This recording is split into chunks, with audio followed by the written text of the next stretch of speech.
Alrighty guys, this week, since we're not doing any racing, I gotta post a video. I'm gonna be honest, I watch a lot of the Outdoor Boys. I like his camping videos, so we're just kind of following suit and we're gonna make a video like him. But in the sprint car world, we're gonna be swapping motors. We got the non-wing car. If you guys are familiar with my Facebook, we posted a picture of the oil filter. It's got a little bit of scrappage in it, so it's time to take that motor out, put it in a stand, take the motor out of the wing car and put the wing motor into the non-wing car because we're running Santa Maria next in 2 weeks. So let's get into it. Well, first things first, guys, you gotta take off the gauges, you gotta take off the mag box, and you gotta disconnect the throttle. So there's always gonna be situations like that, but things like this are just always the easiest. And the fuel lines, and what sucks about the oil and all that is that one thing I did do to this car is I changed the oil and I hooked up the fuel pump. I hooked up everything. So yeah, and I even had the stacks on, but I took off the stacks right after I checked out the oil filter because my dad comes home and I usually show him the oil filter. And yeah, so I did everything and now I gotta undo everything. But the nice thing is that we don't have any racing for a little while, so yeah, 2 weeks to be exact. I don't know what I'm going to do with my off weekend. I don't even know if I'll have an off weekend, because I always say that and then I always end up driving someone else's car or going and working on someone else's car. So we'll see what the off weekend, quotations off weekend, actually has in store for me. But then a couple of things that we do from this motor. Oh, my mic got stuck on the frame. A couple of things that we do have on this motor that we have to transfer over to the other motor is, first and foremost, is the throttle linkage. I only have one throttle linkage for my 410s. I know. I don't know why I don't get more, but I'm not going to Katings to get more of these. I should just go to Speedway and order them. So we're just going to take this one, transfer it over to the other motor. It's actually quite simple to transfer over the throttle linkage. I'm actually doing it with one hand right now. Then you can see where it would hook up on my wing car, but since this motor is coming out and going over there, yeah, I don't need to hook it up. One thing, if any of you guys are unfamiliar with 410s, or you run 360s or 305s or whatever you may race, or you don't even race 410s or sprint cars at all and you just watch my videos. Pro tip, always take off the nozzle lines. You don't have to take out the nozzles themselves or the plugs. You just have to disconnect the lines because the lines will hit the frame. I don't know if it'll hit the frame if you're doing it with 2 people, but I'm a solo guy, so I gotta take off these 4 and then 4 on the other side. Alrighty guys, if this was a normal week, none of this would even be hooked up. But like I said earlier in the beginning parts of the video, I did think that I was going to race this motor. I didn't check out the oil filter yet, so I had everything hooked up. But like if you're in a quick jiffy, that's how I'm going to be doing this, just because, yeah, I mean, I just want to show you guys how to do a fast motor change, and you don't have to be doing all this. But you got your main fuel line, you got your main, and you got your high speed, which all run to the tank, and then these run to my on and off switch right here, and then to the barrel valve on the motor, back and around through the low speed, and then the low speed returns to the tank. And all my fuel lines run underneath my seat and then right back up here. But now, as for taking off the power steering pump, all you're going to do is you need a 1/4 inch Allen, and you just take it off right up there. That's how I run mine. And then one right down there, that's how it is on my wing car. But luckily for the non-wing car, I'm very fortunate, and I have the 7/16 little Smith tie kit for it. So it's just 2 little 7/16. Take that off and yeah, take care of it. Damn, I have no idea how this is going to work out. Maybe you guys can see it, maybe you can't. But just like I said earlier, with the 7/16, just take a nice little wrench, get it on in there.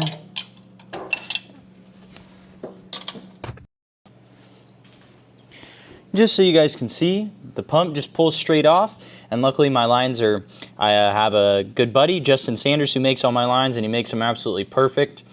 So very fortunately, everything can just slide right off. And now, as I said before, it's time to get into the fun part, the drainage of the water. Come on, baby. Wow. Luckily I have very nice stands, so this makes my job very easy. But as for the actual drainage of the water, I do need these water lines to, ooh, there's a little bit of air in the system. I do need these on my other motor, just the Dash 4s, because as you guys know, if you're familiar with my racing this season, I've been running the KKR body, and the KKR body I had to kind of switch over water lines, but I didn't have 100% full trust in it, so I kind of took it an easy, cheap step, and yeah, I had only bought one set of water lines.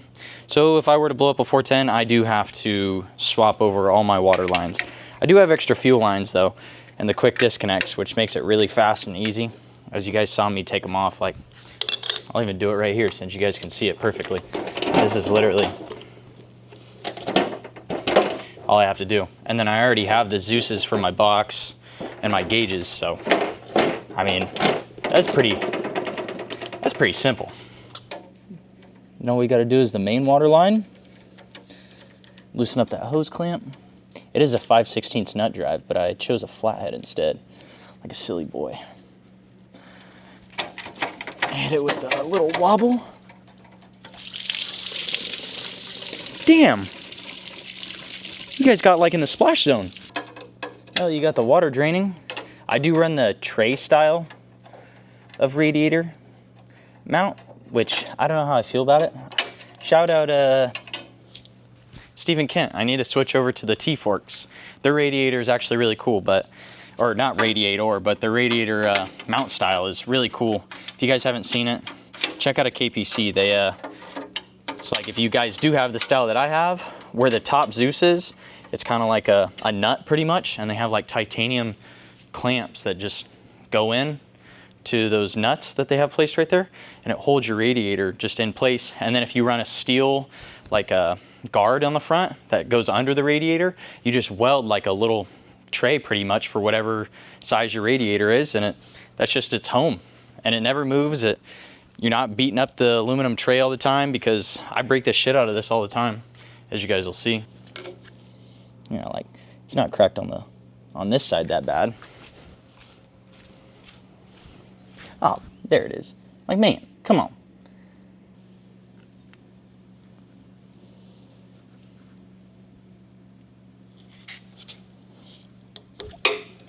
Ow.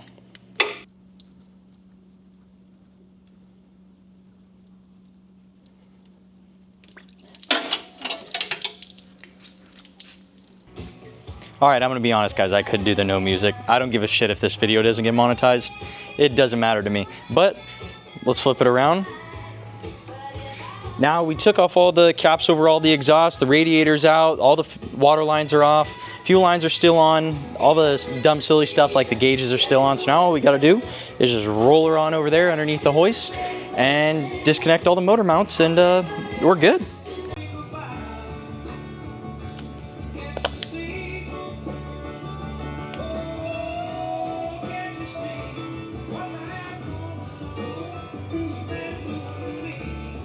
Sweet.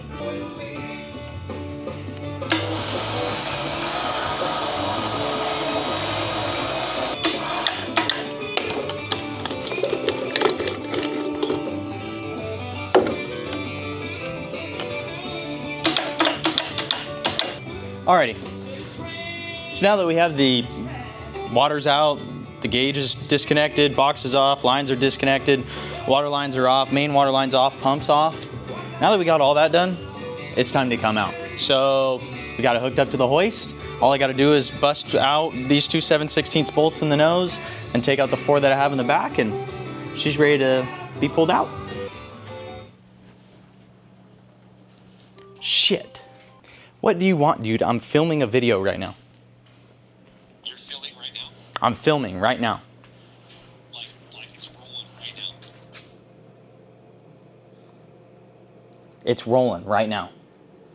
I have you hooked up to my mic and I'm recording right now. And you can see this in the future. What do you want to say to your Monday 3:30 self? My Monday 3:30, it's 3:44 to be exact. So my Yeah, I said 3:30 Monday. self versus my Monday? Monday. That's when the video gets Okay, posted, yeah, stupid. I'm picking up what you're putting off. Yeah, I get it.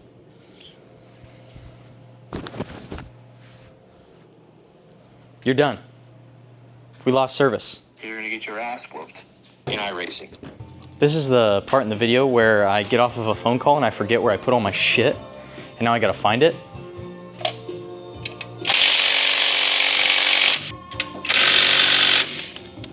See your gypsy. I'm putting a GoPro on my head. Whew. I'm not that good at editing. Why did I do that?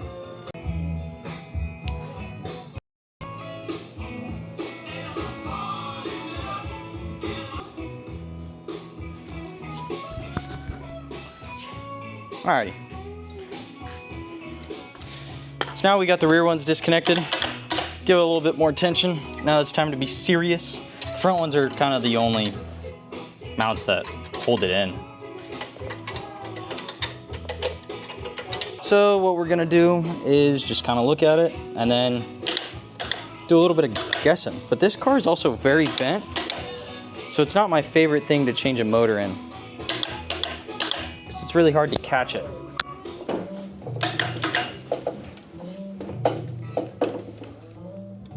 Yep, we're all good. I didn't forget anything. Now this is a little bit more difficult with a GoPro on my head, but fuck it, we ball.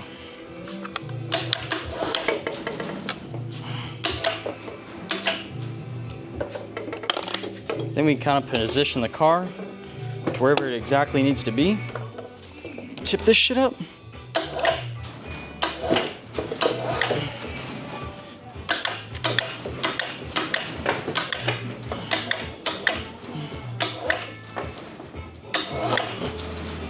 Oh yeah.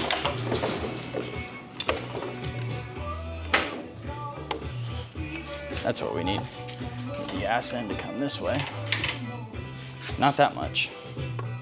Billy, what the fuck are you doing out here? Why is this thing so bent?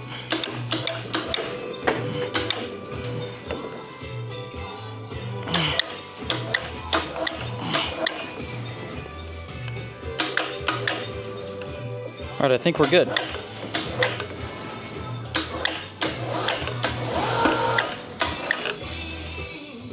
And that's all we really even need. Sorry I didn't give too much commentary. It was definitely a little different doing that with a GoPro on my head.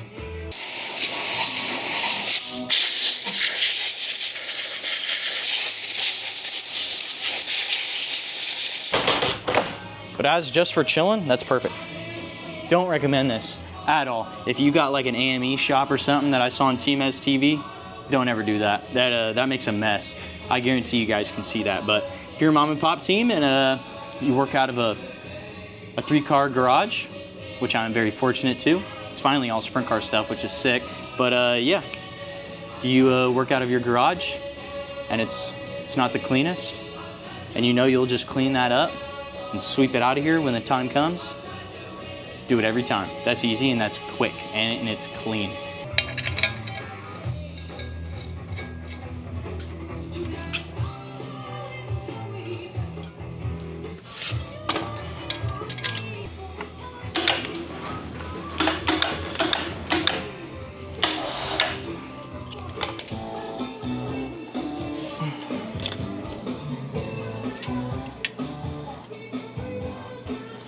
All right, next thing on the agenda is we gotta crawl under here and we gotta clean off the motor plate because we can't be leaving that yucky. New motor, just all dirty and whatnot. Even though this motor plate has definitely taken some licks. I don't even know if this motor plate's very straight. All right, well, now that the motor's out of that car, this motor has to go in it and it's damn near ready to rumble. All I gotta do is hook on the strap and then pretty much repeat the same procedure as last time. But the radiator's already out, all the water lines are already off. So I just gotta disconnect the gauges, hook on this strap, which hopefully I can guesstimate correctly.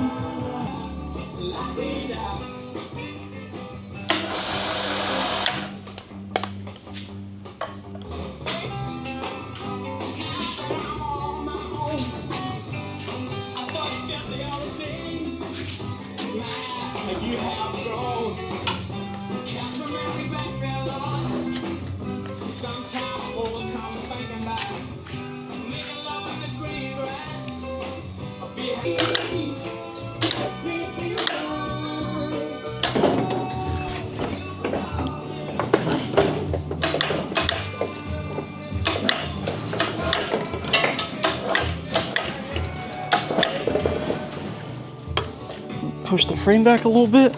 There we go. Hold the motor with your hand. Pick up the water line that gets caught. Go back to the oil line. Just follow it up there, nice and easy. A little click at a time. That gets a little sketchy because I hung it up there with a bunch of chains. Unroll the motor out right through the pocket on the wing. Let it get stuck on the main water line because you forgot about that. And then pull it out. We don't smoke the motor. Back in your little cubby for now. Now, take a big old glob of grease, slam it up in there. If I were to run my motors like a shit ton of races, I would definitely use some better grease. But over here at Caleb Montgomery Racing, we swap motors like it's a sport around here. And the longest my motor has spent in a single car has been, I think, the whole high limit swing. No, it actually didn't, because I swapped after Vegas. I saved, that was this motor. So I saved this motor for the rest of the year because it was fresh. So I think the rest of the high limit span, which was 6 races, is the longest a motor has spent in a single car at Caleb Montgomery Racing. That's like driveline maintenance distance.